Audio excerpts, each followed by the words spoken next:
Afraz. Today I'm going to be explaining about friction. So what is a friction? A friction is a force that opposes a movement which is called as friction.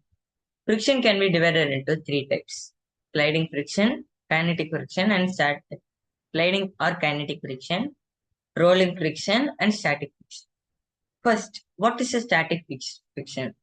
When we apply a force and the object does not move, that means the limiting friction is higher than the force we give, the object will not move. So it is known as static friction. Static friction is the highest of all.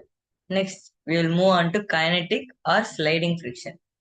Kinetic and sliding friction is when the force we apply is greater than the limiting friction, making the object slide. This is known as kinetic or sliding friction. We will call it kinetic friction. And finally, when rolling friction.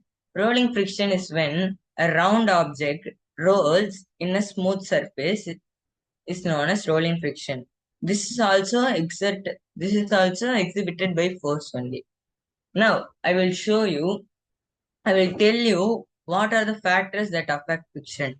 The roughness of the surface, the material of the surface, and what are the disadvantages of friction. So the disadvantages of frictions are when there is a machine and the machine will work continuously, there will be friction created so that the heat will be created and it will reduce the usability of machine. That means the output will be less from the machine.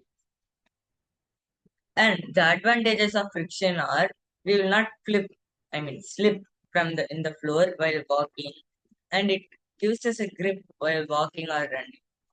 Today we learned about friction. What are the types of friction, disadvantages and advantages of friction?